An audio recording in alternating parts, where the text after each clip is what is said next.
friends, welcome to Beyond Epilepsy with Killer Mary. I wanted to sit down with you today and talk about our stories. You know, every single one of us has chapters in our lives that are really hard to read.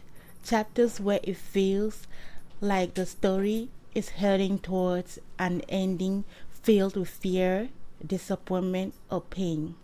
For me, the most powerful parts of my story aren't about the hardship itself. They are about the divine interruption, the moment when everything changed with two simple words, but God.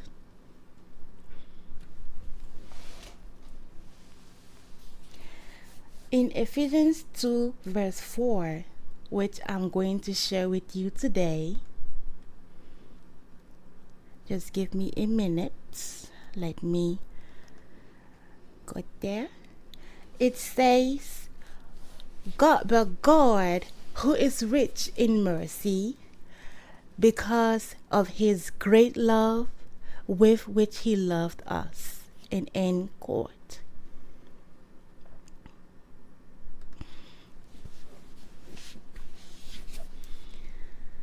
And God's love is very, very rich.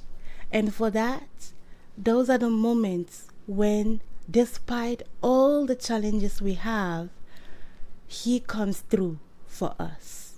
He steps into a story of hopelessness and rewrites it. This phrase isn't something I made up myself.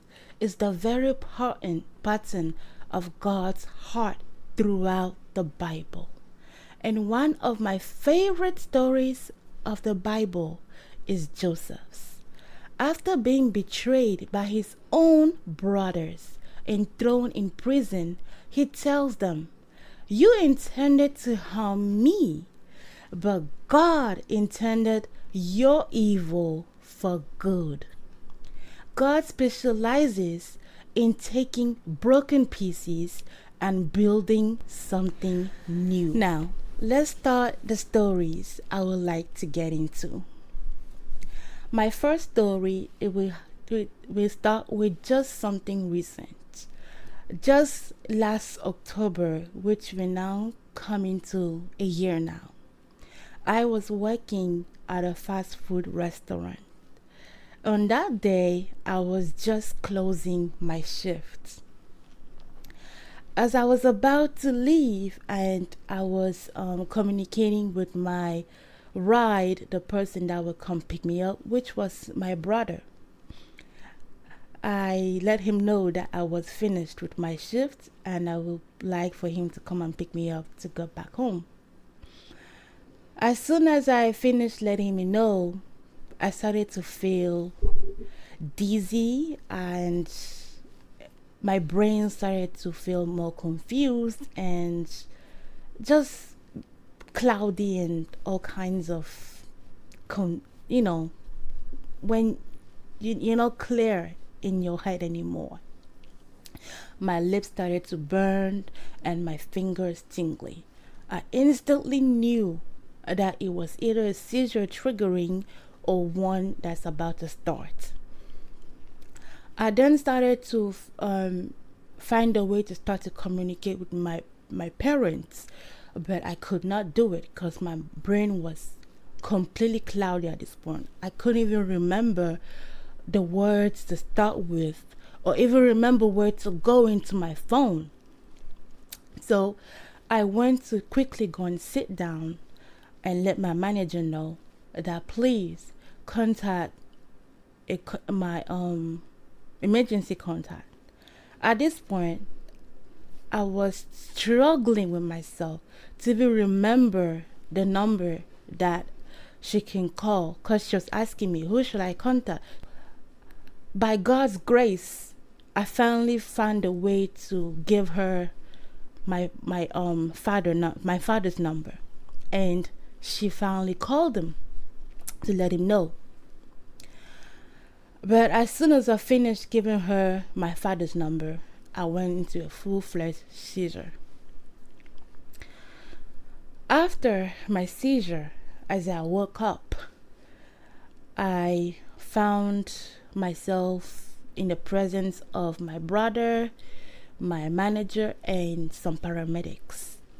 They let me know that while in your seizure, you hit your head, you bit your tongue, and all of that. At first, in my mind, I was in full-fledged confusion, anger, and disappointment in myself and with God. Because although I could not comprehend what was happening, I asked myself, why again? Another one? Because before this seizure, I had almost half a year of no seizure. I had only, petit mouths, auras, and just small triggers, but it did not go into a full-fledged seizure. So this day was really a very difficult one for me. And on top of that, it was in public. So when the paramedics told me that they had to take me to the hospital to check, if my brain was affected in any other way besides the injury, I tried to decline, but they insisted they had to take me.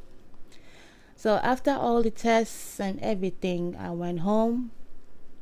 But inside of me, I was not happy. I went to depression for a while, and I was just angry with myself, angry with God. But God inside of me told me, do not be worried. You will be fine, and you will come through this bigger than anything ever in your life. Although he told me this, as a human being, I still kind of doubted. But with the prayers that I gave, I had little hope. I had small hope in me that everything will be okay. And that small hope that I had in God and in myself, it gave me healing. It gave me healing to heal from the pain, to heal from disappointments and the anger I had. I started to heal from all the side effects that the seizure brought, because I had a lot of mental disarray, confusion. I couldn't remember a lot of things, all that comes after a seizure. I started to heal from that, and I knew it was God, and I was grateful for it. My second story I would like to share is years back when I was still in college. I just transitioned to college right after high school. And it was maybe after, not really right after high school, but right after I finished my associate's degree and I wanted my bachelor's that will help me to start my career. So I transitioned into university. But because it was a bigger part of my life in college, I was not really knowledgeable of things around the university. My community college, it was more like high school to me. So I kind of went around easily with that. But as soon as I transitioned into university, it was a whole lot different.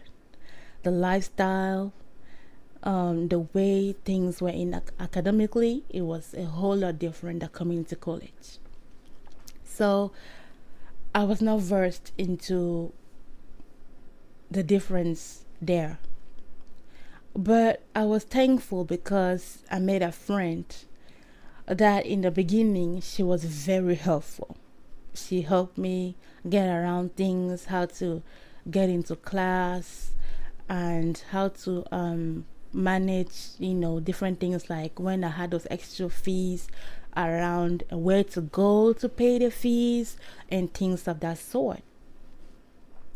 She even helped me with social activities around campus because I was interested into things like book clubs and things like tutoring and stuff like that, because I was not really a brilliant person academically. I struggled when it comes to my academic life. So I was always finding anything that would help me to make things more easier for me. And so she helped me around those type of things. And we were good friends. We helped each other when it comes to assignments and stuff like that. But as time went on, I noticed that she started to get distant from me. She will not respond to my calls or texts when we were on campus. She will not come around the areas that we will spend time together. And I find myself being more alone than anything. But God came through for me, and He comforted me in those moments and gave me that feeling that although I was physically alone, I was not truly alone. The other side of things in my college life, like I mentioned earlier, that I had very difficulties academically, was when I was in class. A lot of things that were taught I didn't understand. And in the beginning of my university life, I majored in psychology. So I took a lot of science classes.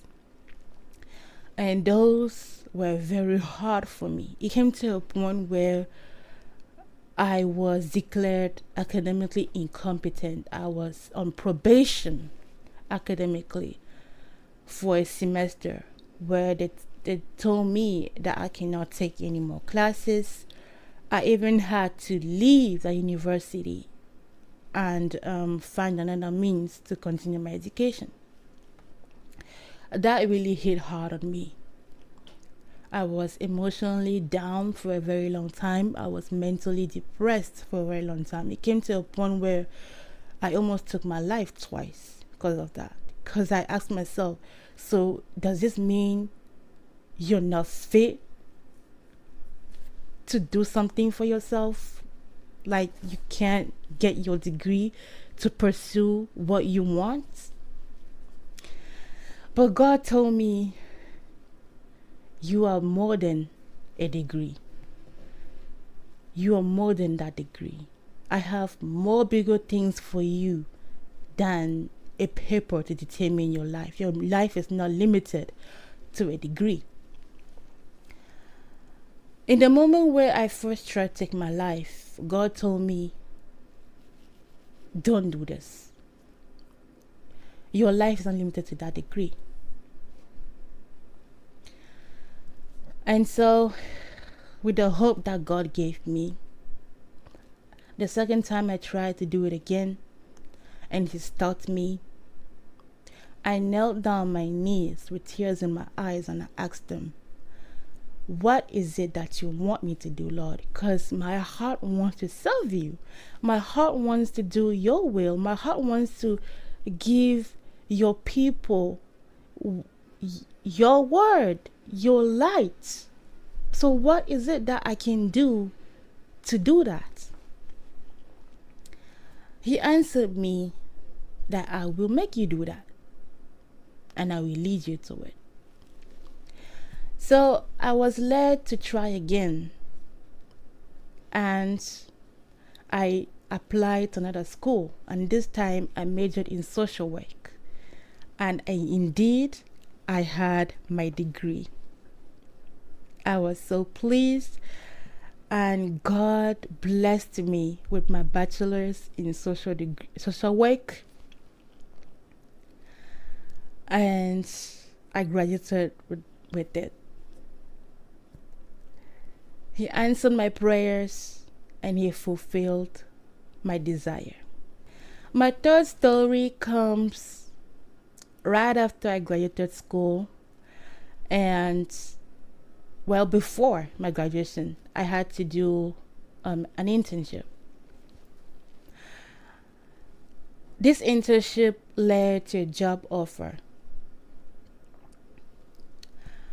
in the field that I graduated in. I was given the job offer and I went into orientation. Now, in the application of my job offer, there was a question where they asked if I do have a driver's license to be able to go to and from work. Although it was online, it was a remote position.